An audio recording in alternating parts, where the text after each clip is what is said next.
Mason Kelsay needed help on offense. And boy, oh boy, did the young talent on offense respond. As the true sophomore Jimmy Yazzie, on 24 carries, ran for 250 yards, 10.4 yards a rush, with 2 touchdowns. But you also have got to shout out the true freshman, Rodney Lukey. With 3 grabs, he racked up 63 yards and an impressive 44-yard touchdown catch. And he did it with Ezekiel Shelley, the number 12 tight end in the country, on a visit. Unfortunately, he, Stephen Jewell, nor Carlos Bibbs ended up committing last week. And instead, we ended up losing out on the commit in Gideon Amodu. And that is largely because this defense collapsed in the second half. 21 points scored in the third and 14 in the fourth. Arizona had 560 total yards. 127 of that was on the ground. The rest of the 433 yards was passing. And Sawyer Anderson, the star quarterback of the Wildcats, had an amazing performance in that second half. 4 touchdowns, 70% complete. And primarily, he was just targeting 2 receivers. Isaiah Mizzle with 225 yards on 7 grabs, 1 touchdown, and Win Sharp with 111 yards, 3 touchdowns. And with the 81-yarder from Sharp and the 75-yarder from Mizzle, it was quite clear that our speed in the secondary is a massive problem. Now, Coach Ty did make some adjustments there late in that game, shifting the safeties back, and that did help. But we still need to see a massive bounce back from this defense, even in stopping the run, as Malcolm Eason ran for $130 on 12 carries, averaged just about 11 yards a rush, and had 2 touchdowns.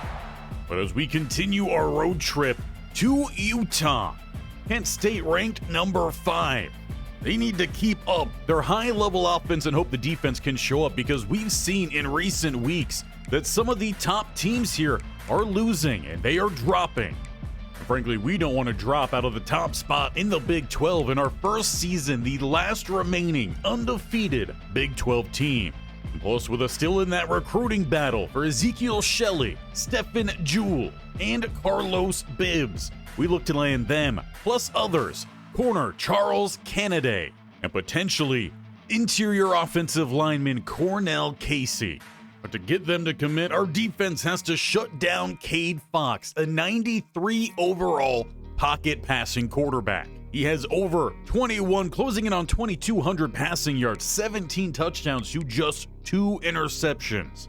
And they've got a solid duo in the backfield in Andre Guasha, averaging 4 yards a rush, 4 touchdowns, and James Burks, 4 more touchdowns and just a hair under 4 yards a carry. When it comes to receiving, they're going to spread this ball around. And their weak spot on offense, as we've seen time and time again, redshirt freshman, starter at right tackle, and DeJounte Henry. But this is a team that picks up a lot of TFLs. They get a lot of sacks as a team, and they are forcing quite a few turnovers. So as we make our way to Salt Lake City, set to take on the Utah Utes, this pins the top team in the Big 12, our Kent State Golden Flashes, versus a 1-loss team in the Utes. And all eyes are gonna be on the Kent State defense. We'll have a little bit to wait as we look to get this game underway. Kickoff is back to Hassman. It will be the offense out first for the Flashes, as finally taken down about the 29-yard line. We'll send out Jimmy Yazzie, Mason Kelsay, and a very fun offensive group. At one point this season, Mason Kelsay was in the Heisman race. He hopes to get back there if he can continue the performances like we saw last week. He'll take this one outside and he will just keep it, tracked down by the safety. And he doesn't look to be complete 100% there. Did get rolled up on a little bit after that tackle. He celebrated before leaving the field, but that does bring out Boger here. Backup quarterback, we haven't seen much from him. Good news though, Mason Kelsay right back out onto that field, so we'll see if there's any sort of lingering issues as Yazzie finds a lane. From at least where we were up in the booth here, I didn't even see a lane for him to run through, but Yazzie finds it and makes this a 3rd and about 1.5 yards. That's going to be motion into the backfield. It's a stout left side, and they show up. At a loss of 1.5 yards on that one, went from needing 1.5 to now trailing behind. 4th and 3. They do still go to the air here, converting the 4th down. Ivan Carrion inside the 40. You all know how aggressive Coach Ty is, especially around the midfield line and into plus side. More motion here. Late flip to the outside. They're going to find Dupree with some space, rolling through some hits. Gain a 7 1st down, and whatever the problem was for Kelsay doesn't seem to be the throwing. That seems to be okay. Finding some pressure here. He releases it outside. Harry Hassman on the run, and it will be a Kent State touchdown. Mason Kelsay did take the hit as he released that one. Popped up, looks to be okay. And he can head to the sideline for a breather with a touchdown lead. Now, it's always good to begin your day with points. Do have to wonder if the quarterback injury is going to shake anything up. But as we do see the Utah Utes offense take the field, Theodore Blackwell, he's starting to pick things up as the junior edge rusher here for Kent State. We'll see if Fox can handle him, not necessarily known as the runner, but they run it. Do some decent success there. Play 1, about a gain of 6 for the running back. Setting up 2nd and 4 at the 32. They do go right back to him. He finds the gap, but does not get by the 2 corners. E. Crowell and Robinson, also a part-time safety, get the stop and force that 3rd and 1. It's a heavy set. Bobby Ellington moving early will gift them the 1st down. A bit disappointing coming from the most senior player on this defensive line, the only returner from last year. Did see Nelson get some big plays last year, and he's really picked up his play. Pass over the middle only goes for 2. Will be 2nd and 8. We'll see how much more the interior of this defensive line can play in this one. Nelson almost gets back there, about a half step too late. This time James Burks picks up the 1st down. They're not seeing much from their other starter in Guasham. And the RPO pass outside has a bunch of space. No one's gonna catch Mana Carvalho. The speed yet again a problem for Kent State. But for the Utes, they answer the opening drive touchdown with one of their own, and it continues a rough stretch for the Golden Flash defense. Ball's back to their offense at the 21. They hand it off to 21. Cutting left, he finds a good chunk. And of course, Yazzie coming off 250. Injury early this game to Kelsay. We'll see how often they look to go his way. Pass game here. Kelsay does flip the hips and slides down 1st down. It is good to see he's still going to have some mobility, but he definitely was not taking any contact that time. Jimmy Yazzie down the middle and into a wall. His 5th carry already this game. There's 15 yards to show for it. They do look to go to the air. Rolling this time outside and throwing, finding Lupke. He's got about 5 more. Kelsay definitely did look a little bit slow rolling out there. 3rd and 3 here. Checking the sideline, coach with a play call change, it looks like. They do keep the same formation. Looking to go with a pass, and over the middle they find Ivan Carrion. 1st down, and just shy of the midfield line as well. Now the Utes are stacking the box here. Seeing Kelsay again, checking that sideline, getting the call from coach. Do go with some play action. Looking downfield, they had Martin wide open on the wheel route, but Kelsay, he took a big hit. And if you're coach, you do not want your quarterback taking extra hits when nothing comes from it. That is a big miss, not only yards, but in health. 2nd and 10. They go back to the pass. This time it's on a screen. Jimmy Yazzie. I don't even know how he ran that man over. I mean, he was flat-footed and absolutely rocked that man. 3rd and 11. They've got motion here pre-snap. That's Gatula over to the left-hand side. Make a receiver stack. Play action. Pressure building. Kelsay shooks off 1 but can't get by the 2nd. That's a punt. That'll be for after we take the break here, and not a great end to the 1st quarter here if you're Kent State. Not necessarily any bad plays, but you're getting your quarterback hit. You've got to keep Mason Kelsay clean. He's looking a bit banged up out there, but the Utah Utes, they are smelling blood, and they're going after him. But as he catches his breath on the sideline, we get the second quarter underway. The 23, it's Utah Utes with possession. Motion and play action rolling left-hand side. Looking for the dump off, finding the tight end by the diving linebacker, picking up almost the first. Perhaps a little too eager there on the initial tackle attempt. Could have saved some yardage, but 2nd and inches they mark it. With more motion pre-snap. This time they do hand it off, and there goes Burks right down the middle. Simon eventually catches him. We really are not seeing much of anything good right now from this defense. Running game, lackadaisical. Coverage, very much suffering with the speed, but they do force the throwaway. Credit that to good coverage downfield. And Walker getting some pressure. 2nd and 10, you got to count that play as a win. They're back to the quick game over the middle and picking up about 6. Robinson just able to grab the ankle. Leaves a 3rd and 4 here for Fox. He's a really smart quarterback. They go to the run game and will be denied. Snead does a great job there, sticking with his ground and getting that tackle. Will force a long field goal attempt here, about a 53-yarder, but no problem for the Utes kicker, freshman George Patino. Hits them in front with a 50-plus yarder. For the Utes, they have not had an empty drive. It has not been the same for the Flashes as they start once again at the 21. Handing it off to Yazzie. He finds some space left side. Right now, he's not finding a whole lot of space. And Utah, with Kelsay being a bit banged up, they're stacking the front. They're going to force Kent State to beat them over the top with a banged-up quarterback. But the fullback does pick up some decent yardage. A 3rd and 3 awaits, and a hard count from Kelsay will get the job done. Both defenses handing over a 1st down. We could thank Jamichael Poole for that one. To the 33 we go. Bunch right-hand side for Kelsay. They will go to the air. Once again, he finds Ivan carrying a pass underneath and for another 1st down. That seems to be the plan here today for this offense. Everything is either going to be a run or a short pass. Yazzie explodes through the middle. He finds a gap, weaves by the corner. It's a foot race. Jimmy Yazzie will win. Another one for the true sophomore transferring in from Texas. We've seen a new starter at running back every year, and Jimmy Yazzie is making it clear he could be our man of the future. Let's not forget about a special block on that play. Shout out Ivan Carrion sprinting over from the outside, picking up that block over the middle and setting Yazzie free. Just like that, Kent State back in front. As we kick this one away to the Utes, they've had a fantastic offensive showing here today.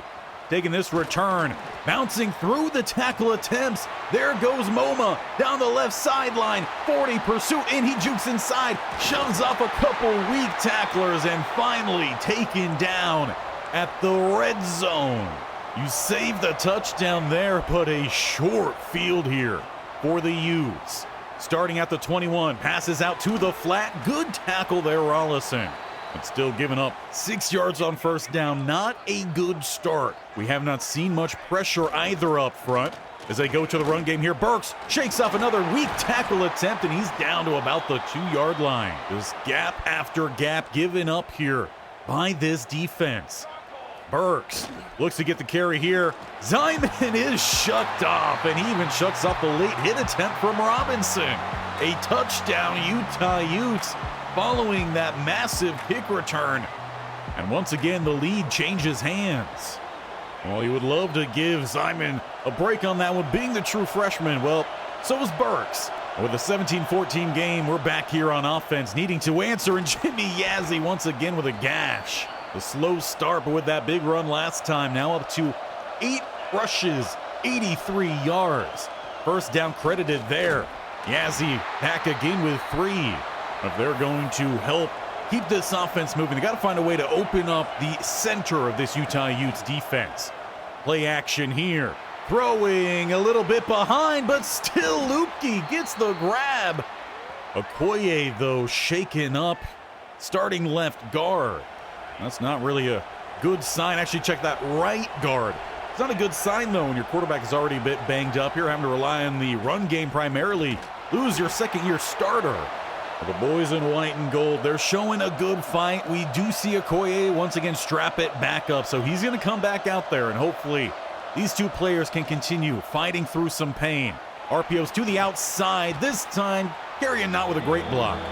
They will have the 2-minute warning to come up with a plan here. They need about half a yard. Third down to 36. And they go to Dupree. He's down the middle. He kept those legs churning. By no means was it a fancy play, but it gets the job done. First down inside 2 to play.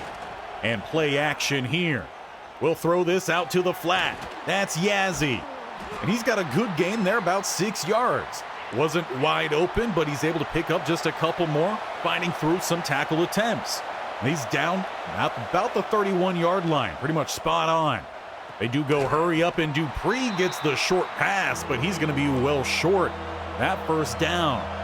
Kelsay again is back to it. They stick with the same look. Trying the hard count, this will be a free play. Pressure builds, passes out to Lukey, just off the fingertips. Good news, it's a free play. Andrew Satelli, a bit too aggressive, trying to get that quick jump and stop what he only assumed thought was going to be a run. Run play here, though, Jimmy Yazzie. And again, just picking up all that extra. That's what we have to have right now to just help out the quarterback as much as possible. Keeping with the same look, yet still. Pass through the hands of Coates. Just like that, the bells once again tolling here in Salt Lake City. 3rd and 4. Playing down by the line, and Kelsay does not get that quick snap, so they're not going to get the free play nor the first down. Pass falls incomplete, but the offense goes nowhere. Loud here it is. Hard count doesn't work. They still go with a pass play, and Ivan Carrion looked confused there. It's going to be a turnover on downs. Hard to tell from the angle, but it looked like Mason Kelsay just threw that perhaps a little bit too high, or perhaps a little bit too hard. Good run fill, though, from Walker, and a timeout called by the Utes. That is most definitely a miss here for Kent State. They could have tied this game up before half. They went aggressive. We'll see if that's going to cost them here. They go back to Burks. He does pick up a couple.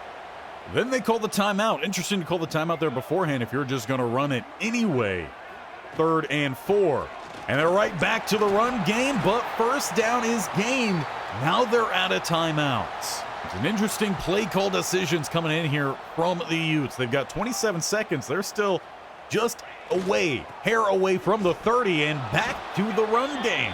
Not sure if they were just expecting Kent State to sit back, but now this will be the final play here. Throws downfield, slipping the tackle. This time, wrapping up downfield is Simon. No massive stiff arm. We go to halftime. Utah in front here at the break. We have not seen many games where Kent State has trailed at half. That's a good reason why they are ranked number 5. But no triple option outside the first snap of this game, where Mason Kelsay got hurt. Ever since then, it's been traditional run game, some RPO mixed in, and traditional passing. They've found a couple touchdowns, won a massive run here from Jimmy Yazzie. They are relying a lot on the true sophomore. Meanwhile, for Utah, they are running a very similar game to that of Kent State. And they're doing it just about as effectively. As we've said almost every week, this one will come down to what defense plays the most consistently. And it will be Kent State's defense to start the second half. At the 16, a poor decision to return, opening up the second half. Going to the run game, and there is Shabera. Terrific job from him. We have not called this defensive line's name much today outside of a penalty from Bobby Ellington. The TFL.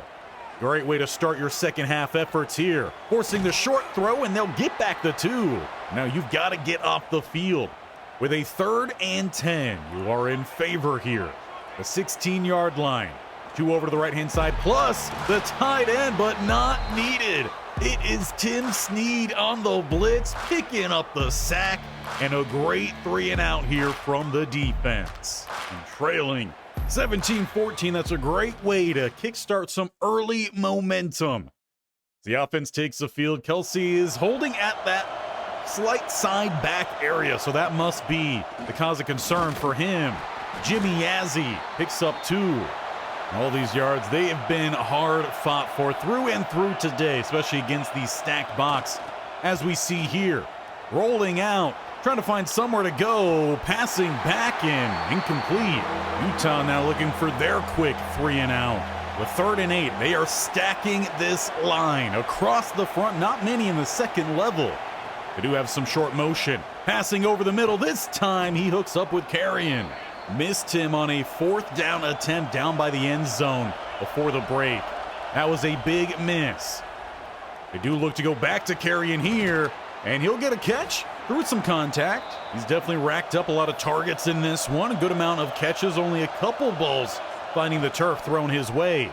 Jimmy Yazzie will have it. That run puts him over 100 on the day. A far cry from where he was last week, but still 100 yards is 100 yards. Can't find the gap.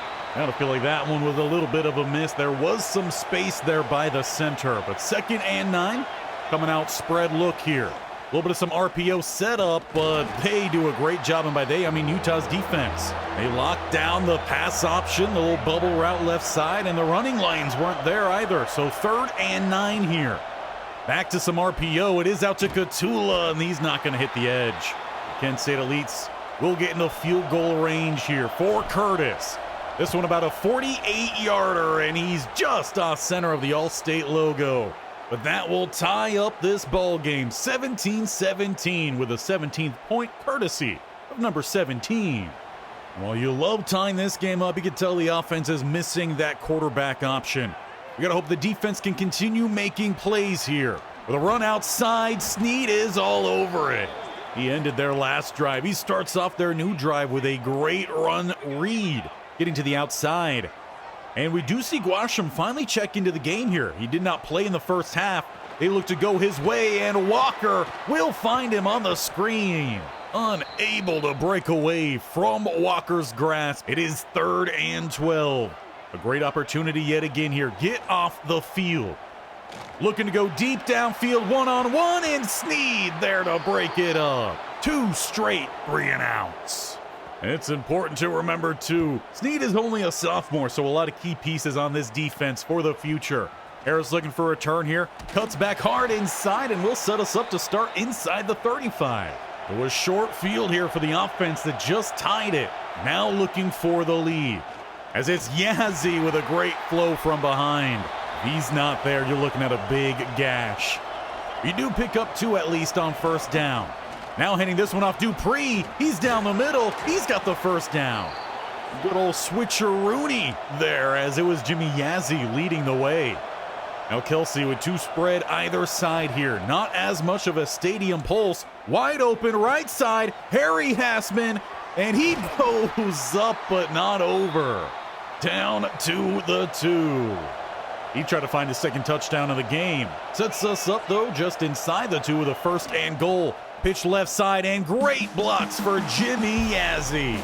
Another multi-touchdown day for him, helping out this offense massively, as we are not seeing any triple option, and that is what this offense has been known for. Traditional run has been good enough.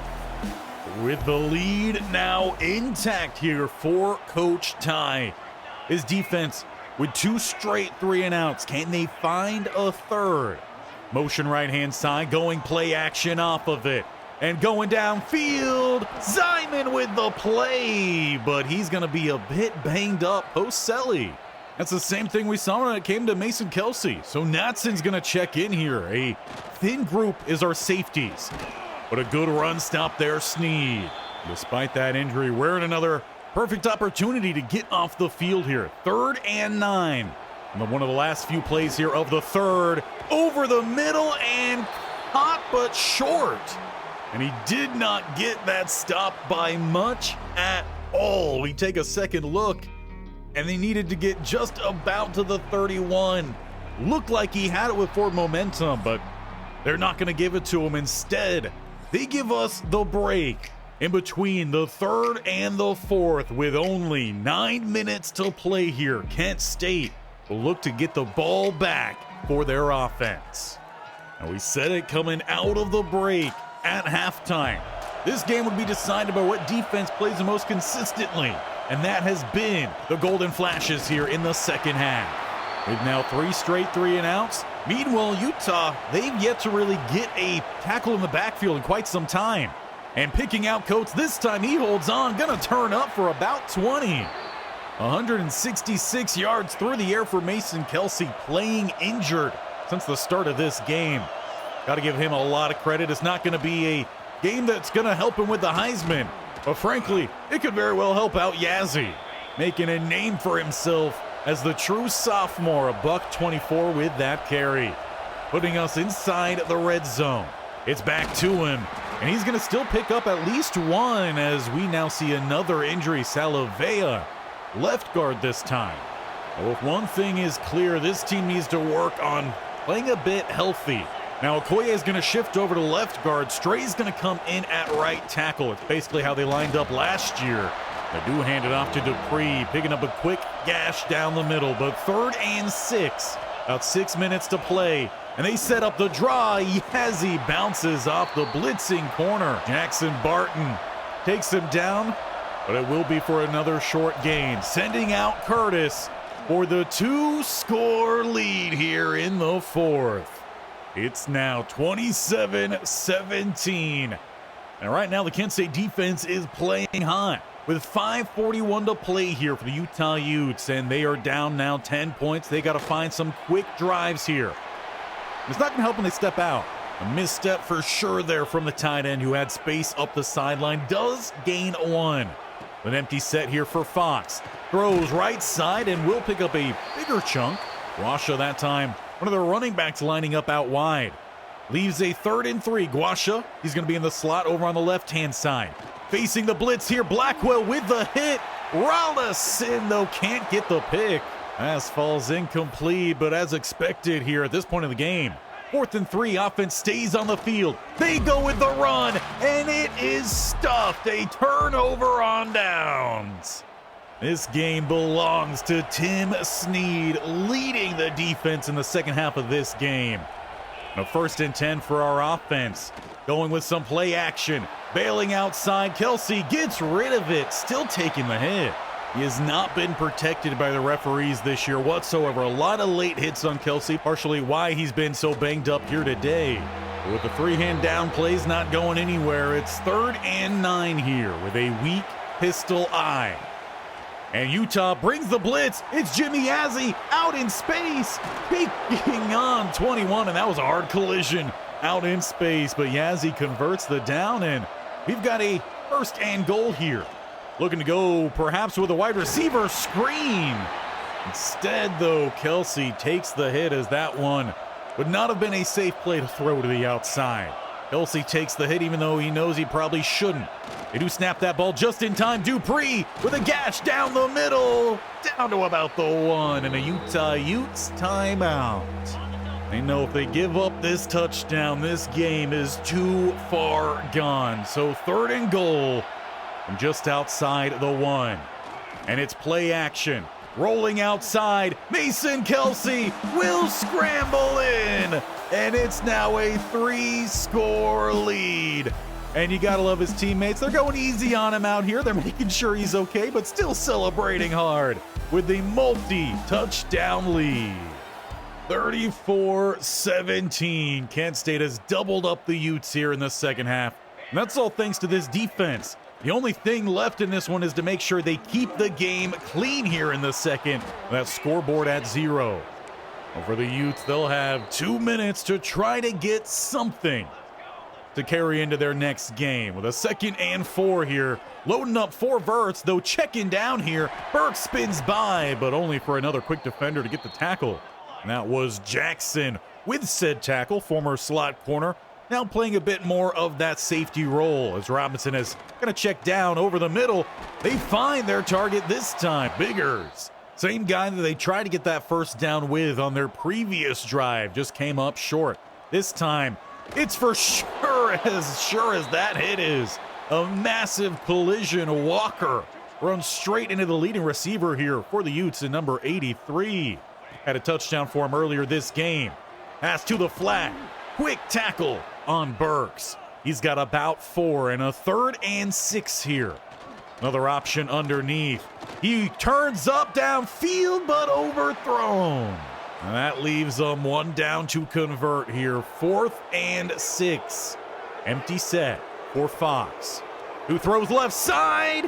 Held on to. We're not done here yet. Utes call a timeout as Guasha picks up the 1st down. To the 33 from number 33. Standing in the backfield now, they look his way on the screen, and he's chopped out. An absolutely devastating hit there, Rollison. They do quickly check the ball into the turf, so 3rd and 9 then for him. 48 seconds to play with here. They're trying to get something on the board in the second half. Finding their tight end, he's down to about the 10. Now, Kent State's defense not known for forcing turnovers, but down inside the 10. Coverage gets a lot narrower. Now could be a great time to make something happen, or Chabera with the sack. We will take that one too. Loss of 7. They call their final timeout. It will be with about 34 seconds to play. They flood the right side of the field. Fox throws to nobody. Well inside the pocket, you could argue for intentional grounding, though you're not going to get it. 4th and 17. Defense trying to keep the scoreboard clean. It's Rollison with a sketchy bit of coverage, but it works. We will take the game in Salt Lake City, 34-17, with 20 unanswered points scored in the second half. Gotta give credit again to Jimmy Yazzie, player of the game for Kent State. Mason Kelsay injured play 1 of the game. And Coach Ty had to shift the offense from there, away from the triple option to traditional running, and Yazzie ran well. The passing game, well, nothing spectacular, got the job done, but all props to the defense. And this time, it's enough to land some recruits. Stephen Jewell joins the offensive lineman. We're hoping for at least 3 more, but we would be disappointed in waiting. Ezekiel Shelley still has not committed. This is now going into week 3 of the recruiting battle against Syracuse. Cornell Casey does not quite get there, but week 9, which we just played, was not as big of a problem for us. He didn't seem to like Mississippi State, so we still look good to land the well-rounded guard. Unfortunately, we do lose out, though, to Carlos Bibbs.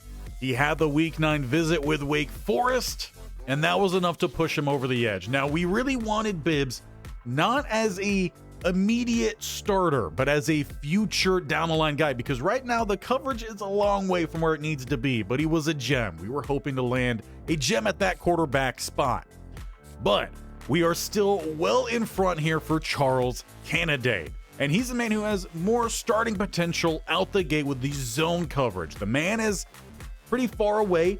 He could perhaps be someone that needs to switch even over to safety.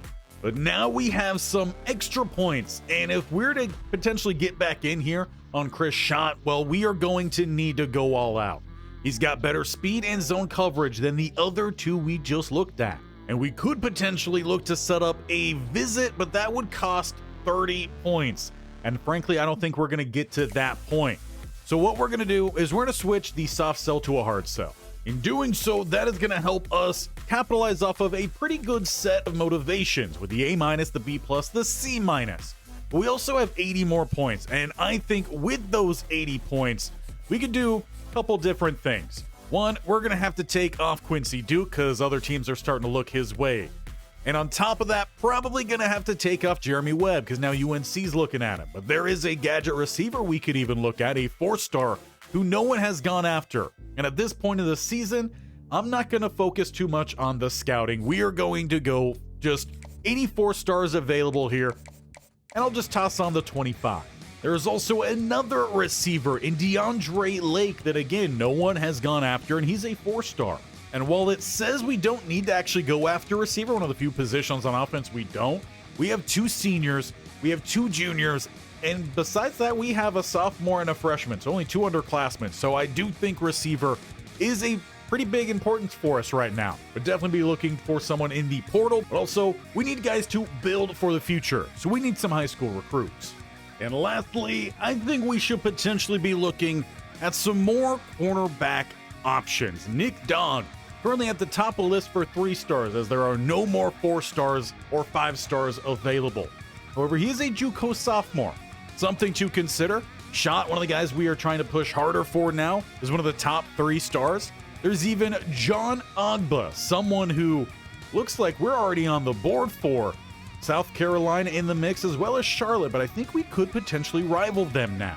Now, Ogba was someone that we did already scout earlier this season, and he definitely looks to be a guy that would need to develop, but we have a very small cornerback room, and frankly, I don't know if guys on the team are really going to stick around that long.